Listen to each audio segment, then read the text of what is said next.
GM, everybody. Welcome back to another episode of Frax Check, your bi-weekly vibe check. I am your host, Capital K, and we'll be going straight to the source of truth via checking the chain. But before I do that, please make sure you smash that like and subscribe button and head on over to flywheeldefi.com for all of the Frax Finance alfalfa. And ladies and gents, I gotta say, this week is Frax Check number 62, and I call it Up and to the Right. And as you will soon see, the reason why. But as always, we kick it off with the Frax flagship product, the stablecoin, which is so darn stable that it's been at 650 million for basically the last 2 months, 2.5 months, give or take. And there is nothing else to report here. Frax supply, the US dollar stablecoin, is at 650 million. Next, we got to check the peg. That's what we always do with a stablecoin, right? So on the dashboard, it showed a high of 0.999 to a low of 0.998. I got to update the graphic here as it was still showing last FraxCheck's digits. But regardless, we can't trust dashboards. So what do? We head on over to the market and confirm it for ourselves. So I went and swapped 35 million Frax for USDC, which gave us an exchange rate of 0.991. Okay, before y'all freak, the reason why the exchange rate is 0.991 is because Frax is actually launching another pool with PYUSD. That's right, PY, PayPal USD, all right? And note that it's not a PYUSD Frax BP, is a PYUSD Frax pool. Not saying anything, just letting you know that it has, nice signs and signals that it could potentially be another base pool, maybe, but this time with PayPal nonetheless. And with that, though, if you were to take 35 million over there and swap for PYUSD, you would receive an exchange rate of 0.995 or something like that as well. So the liquidity is definitely there. It's just the output is now different. Now you have a choice of USDC and NPYUSD. Moving on, we got to take a look at the balance sheet, which you guys could follow along at home. You guys and gals can follow along at home at fax.frax.finance. All right. And here you could track the balance sheet on a per block basis. This week, or for these 2 weeks, we have a asset of $820 million with a liabilities of $726 million, which gives us a net balance of $94 million. Okay, what that means is assets increased by 19 million, liabilities increased by 6 million.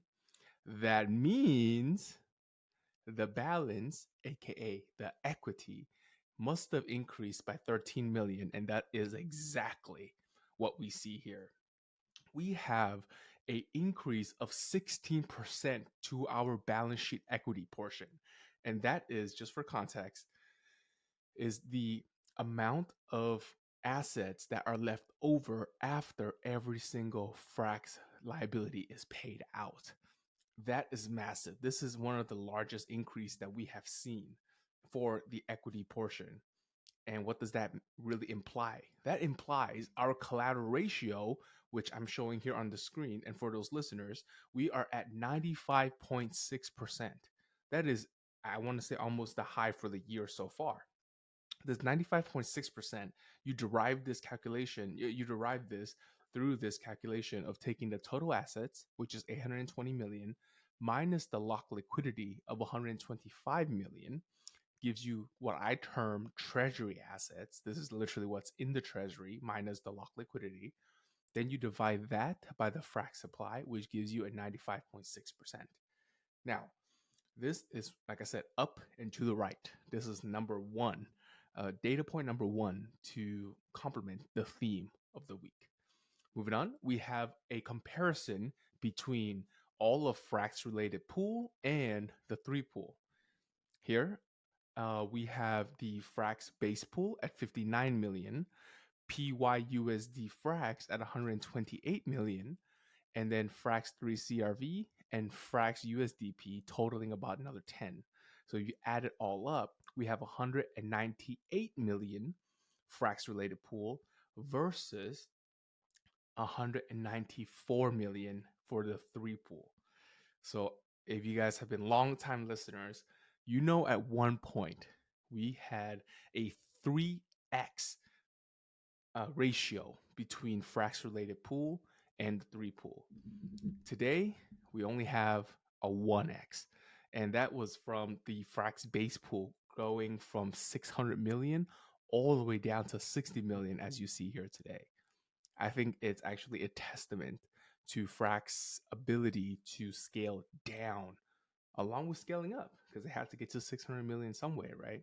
So that I think is commendable without ever breaking the peg. Now, what else can you do with your Frax aside from LPing into the curve pools? You can head over to SFrax and you can stake your Frax and earn some sweet, sweet treasury yields at 5.4% APY. And this APY has been consistent for the last 5 months, okay? And there's currently 27 million supply in there, so you are not alone. And this 27 million actually was a decrease of 5% from 2 weeks ago. People are moving in and out. What's interesting though is even though the TVL decreased, the number of SFrax holders increased to 198 SFrax holders. Now, both of these numbers came down a lot from the peak because, as you know, around that November-ish time was when the market really went risk on. And during the risk on time, who wants to get stable yields, right? This doesn't look attractive. But that's what's great about Frax is that it has a product for all weathers. As DeFi Dave likes to say, this is the all-weather stablecoin. Many things for you to do. One of the other next things you could do with your Frax is you could actually get FXBs, which are Frax bonds. This is Frax's latest release. And they're effectively, you could think of them as like zero coupon bonds. That is currently paying out about a 4% all the way up to almost 6% yield to maturity. And there are 3 expiries up for auction right now. That is June 30th, 2024, December 31st, 2024, and December 31st, 2026. There's about $300 million available to be auctioned off across all 3 of these pairs right now, or these bonds right now. Now, if you don't want to buy them from the auction, you can head over to the curve pool where you could purchase them directly. Here you have the Frax paired with Frax bond in December 31st, 2024, or you can go to the December 31st, 2026 if you want to go further out. Now, although it's great that we have liquidity and we have about $6.6 million worth of liquidity across all these different tranches, what's more notable is the APY that's being paid out. Not only do you still get the yield to maturity, but you also get the base APY of the trading volume, obviously on curve, but you also get the CRV incentives, which goes up to 66% on a $1.5 million TVL pool. Now, in the grand scheme of things, 1.5 million TVL is not large, but for those specific users who are looking for something like FXBs, that is a tremendous amount of liquidity paired with a phenomenal APR of CRV, paying out to 60% on the 2024 June 30th pair. Okay, phenomenal. And if you want higher yield, you go to the further outdated, which is the 2026 December 31st for 66% in yield. I'm going to stop harping on this, but this is one of our latest products, so we are very excited to share. Moving on, though, we have the stablecoin that everyone loves, which is frxETH.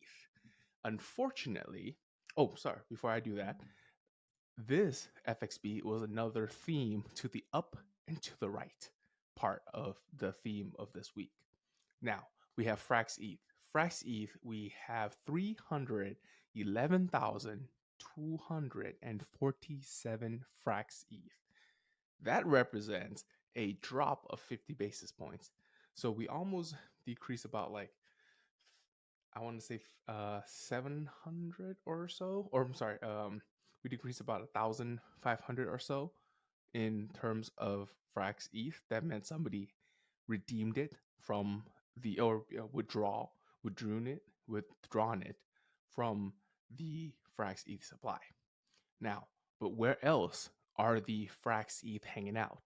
We have 73% of them in the SFraxETH staking, earning that sweet, sweet native yield.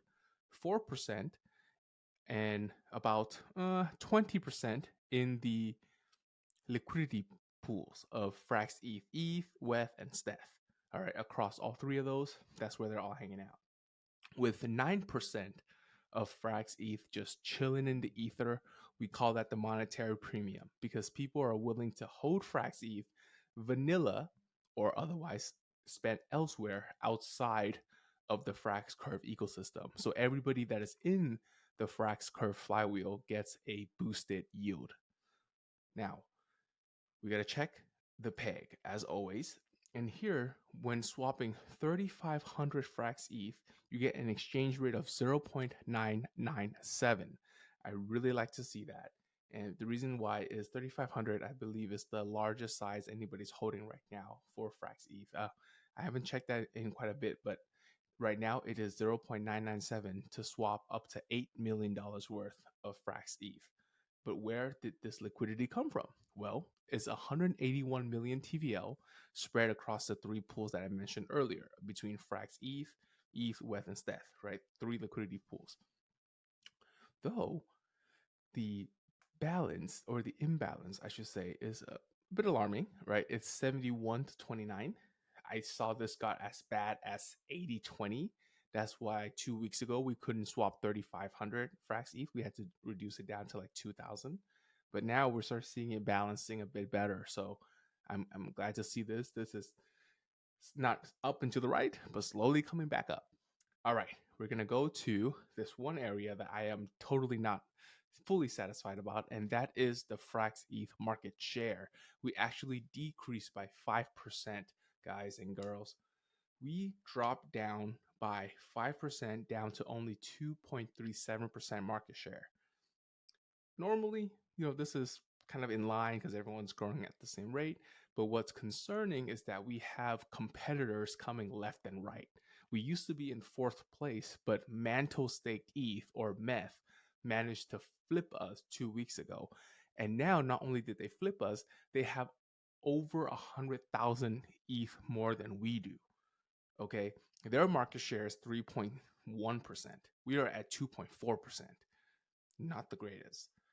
More scarily, or more concerning, is that Stake Stone, which is the LST version of Manta Network, is also climbing up right behind us with 295,000 staked ETH. That is only 14,000 or 16,000 away from where we are. So, and they're growing at a 13% 30-day change, whereas we're only growing at a 2.5%. So I am fearful that 2 weeks from now, when we meet again, that Stake Stone may have flipped us. So just be forewarned, this is definitely not part of the up and to the right theme of this week. But don't worry, I'm not going to leave you there. So on the next slide, we're going to talk about the APY. And here's the reason why METH has been kicking our butts. METH is, again, the Mantle Staked ETH. They're offering 7.65% in APY, whereas we're offering 3.76%, almost double, or rather more than double. The reason why is because Mantle has a ton of ETH and for their treasury, and for the yield earned for those ETH in the treasury is now given to their METH stakers. So all the METH stakers is getting subsidized, or rather bonus yields, however you want to look at it. they're getting the yield that's supposed to go to the treasury instead of being sent over to these guys instead. I think that's a very smart strategy, but let's see how high it can get up to. Clearly, it can grow up to pretty large size with almost $1 billion in TVL and still offering double yields. Clearly working. Now, though, we got to give FraxETH some credit, because if you were to take a look at, if you had invested, or rather, if you had put your ETH and staked it with FraxETH instead of Lido and Rocket Pool, which were the only options then, this is over a year ago now, you would have earned 40% more than you would have had with RETH and 23% more than STETH. All right. I think these are phenomenal numbers, and this is not cherry picked. This is taken over a span of a full year. All right. Just going to leave it there. We're monitoring meth just like I do every 2 weeks. So tune in next episode to see where we are at. Now, switching to the middle child, as I like to call it, this is FPI, which is the Frax Price Index. This is the stablecoin that tracks the CPI, basically inflation. So what are the numbers? Well, the annual inflation index is pegged to 3.3% right now, and there's 84.5 million supply of FPI. And what's unique is, or rather what's important, is that the FPI stablecoin is 30 bips on top of its peg. So it's above peg by 30 basis points. That's great news, because that means the treasury is outperforming inflation and able to maintain this outperformance. So much so that the equity portion, similarly to how Frax had that asset liabilities equity, so do FPI. Here though, FPI has a treasury of 93.1 million, but it has a equity portion of 5.3 million. That means if you took all of the FPI and repay all of the FPI holders their value in dollars, there will be $5.3 million left over to be distributed. Where and how are these going to be distributed? You will see very soon. Moving on, we have the second leg of the DeFi Trinity, which is FraxLend. This is our very own lending protocol that Frax created and basically wanted to provide to the market a solution that is fully controlled, and not controlled, but fully utilizes Frax as the only borrowable asset, and which allows FraxLend AMO to exist. Here we have a TVL of 308 million, which is, a slight drop from the ATH of 310 million or so. And we have $85 million borrowed. So we took the amount being lent divided by the amount being borrowed. We have a utilization rate of 80%. Okay. That is, I think, a pretty healthy ratio for all lending protocols. So we're happy to see that. And it's been this way for 2 weeks so far. Or rather, it's been this way for a month so far. So we're kind of stabilizing in this, finding the equilibrium here. Moving on, we have the FraxSwap. Here, I want to highlight another up and to the right theme. We have 71.5 million in TVL for this FraxSwap, which is the last leg of the DeFi Trinity. First leg stablecoin, second leg lending, third leg swapping. Here, we have 71.5 million TVL, which facilitated $96 million in trading volume for January. All right, that is 133% turnover. This means it took its TVL and rolled over 133%, which is kind of crazy, which is kind of awesome. Like this, that means the liquidity is really, really put to work. And where is this liquidity being put to work? Well, none other than FXS Frax, okay? This pair has been getting a ton of love.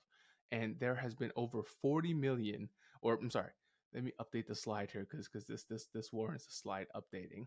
Give me 1 second.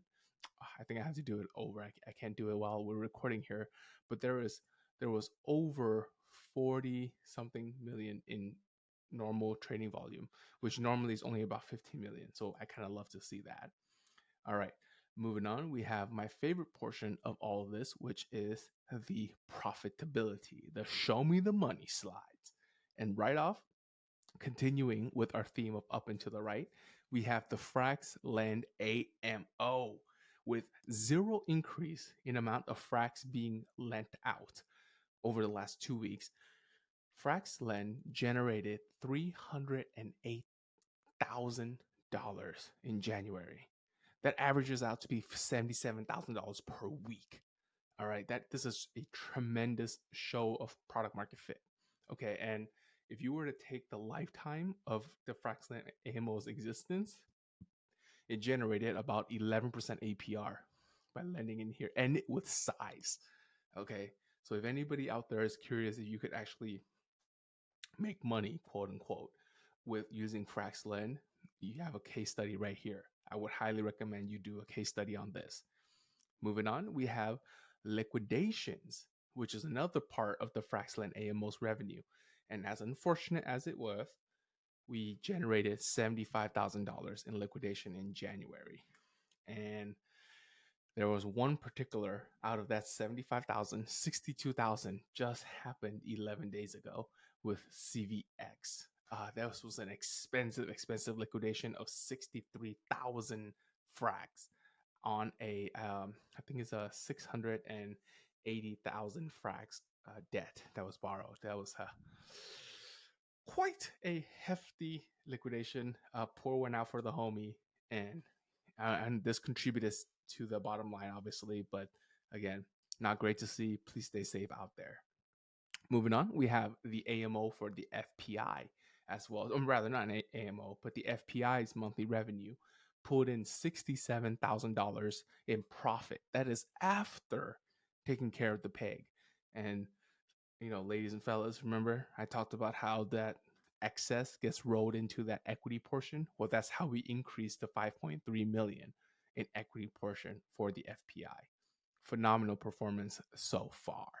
And in February, we're already off to the races with 25K in profit. So looking good there too. Lastly, we have the FraxETH, which gives us a run rate of about I think 1.7 million estimated run rate for the year. So we basically took the number of ETH generated per day, which is about 25 ETH, multiplied that by 365 days, gives us 9,185 ETH times 8%, which is our fee share, because Frax runs both the validator as well as the insurance fund. So we get to keep that full 8%, which gives us 735 ETH. Then we divide that by 12 months, giving us 61.3 ETH, multiplied by today's prices of $2,300 per ETH, gives us about 140K in monthly revenue. Times that by 12 brings it back to the annual run rate of about 1.68, I believe. Let me just quickly do the math for y'all here. Yep, it's $1.68 million for the FraxETH revenue. And with that, I'm going to have to bid you adieu and thank you again for tuning in to another episode of Frax Check. I'm your host, Capital K, and you can find me on Twitter at 0x_K. And please head over to flywheeldefi.com for all of your latest Frax Alpha. Please like and subscribe. Peace.